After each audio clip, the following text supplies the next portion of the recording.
नमस्कार देसी food court Odisha cooking channel को आपण मानक स्वागत।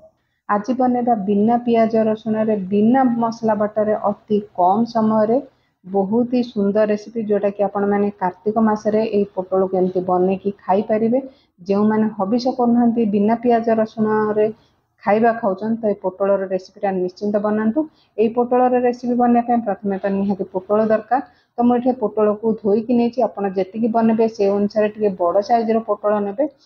तो पोटल को ये धोईकी नालापर आर आग पछ को आम काटबानी आर पूरा स्किन टाक पूरा चांची नेबा जमती पूरा माने तार ऊपर स्किन टा पूरा चिकन के सब बाहर करनबा। तार आग पछ को जमा काटबानी। तो ये रेसिपीटा टी जब बड़ साइज पोटल ने तो बहुत ही बढ़िया हम। तो देखिपे किसी बड़ पोटल सहित किसी सान पोटल भी अच्छी आर सब स्किन को मुझे चांची नहीं।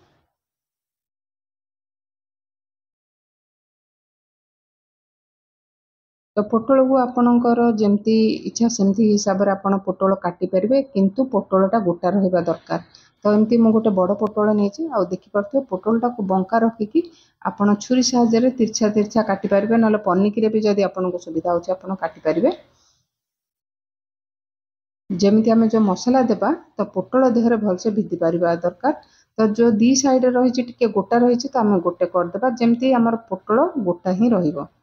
तो देखिपे पोटल तीन तीन टा छटा दी सैड्रे गोटे गोटे एमती गोटा पोटल काटी मुझे छोट पोटल को गोटे काटिक देखा सेम मुझे तीन टा ये सैड्रे तिरछा काटी आउ जो दी सैड रहा ताको आम गोटे लंबा कि गार देवा एमती काटिले कि गोटा पोटलटा गोटा ही आपको जोटा पसंद हम से हिसाब से आप पोटल को काटी पारे। ये सब पोटल को मुझे काटी नहीं। तो देखिए मसला आम जो देवा पोटल भितर को सब जापर से हिसाब से आप पोटल काटे। ये तेल नहीं तेल को भलसे गरम करदे जमती आमर पोटलटा भलसे भाजी हम। ये देखिपे हाई फ्लेम रे मुझे तेल को ये गरम कर नहीं। तो तेल गरम है आम पोटल को ये पकई नवा। तो रेसिपीटा थरे आपण घरे बनातु। रेसिपीटा आपण मानकु केमती हेतिला निश्चिंत कमेंट करी कहिबे। आउ जदि रेसिपीटा जदि आपको टिके मात्रा भी भल लगे तो वीडियो गोटे लाइक करने, नुआ थिले चैनल को सब्सक्राइब करने, आउ साइड रे थिबा बेल बटन को क्लिक करने, आउ गोटे हाइप देवा को निश्चिंत जमारू भूलिबेनी। एठी जेतले गैस रे हाई फ्लेम रे पकेला परे एठी मीडियम हीट रे आपण टिके कभर करने, टिके उल्टे नेबे जमती तार चारि पाख भलसे आपण फ्राए करि पारबे पोटल को। देखिपे मु वीडियो को जमा स्किप करनी आपन को देखौची तार सबू माने चारिपट जाक जमती पोटलर भलसे भाजी हम। तो जो मैंने आलू खाऊना पोटल एमती बनिकी भी दे पारे।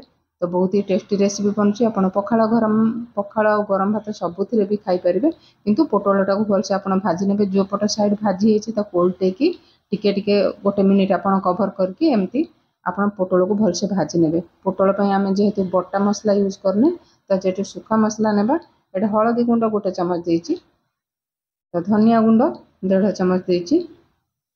तो पोटल अनुसार आप मसला गुंडा नहीं पारे। ये जीरा गुंड गोटे चमच देती, ये देती गरम मसला, ये देती आमचूर पाउडर, आपड़ चाट मसला भी दे पारे। ये देती लंका गुंड, आपड़ जी राग खाइबे से अनुसार लंका गुंड दे पारे। तो बहुत ही टेस्टी रेसिपी बनची। बहुत ही कम समय आप बन पारे। आ स्वाद अनुसार लुण देवे। लुण पकेला पर मसला गुंड सहित लुण को भलसे गोड़े नेबा।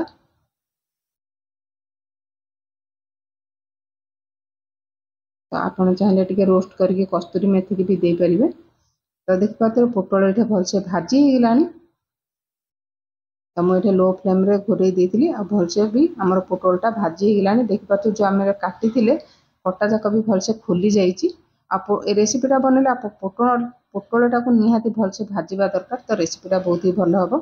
तो ये पोटल भलसे भाजी गला अल्प अल्प कर जो मसला गुंड करते अल्प अल्प कर देवा। आ पोटल को जो पटे साइड मसला गुंड देवे आर पट को उल्टे ने। तो जदि रेसिपीटा बनई निश्चिंत कमेंट करी कहिबे। तो टिके समय मुझे एपट सेपट करनेली तापर पुणी आपड़ जी आवश्यक दरकार पोटल को चाहिए आप जो मसला गुंड बनई अल्प अल्प पकेबे ऊपर। तो गोटे पटे साइड मसला भिजी सारापर आपड़ जी जो मसला गुंड उपर पकई पुणी उल्टे ने।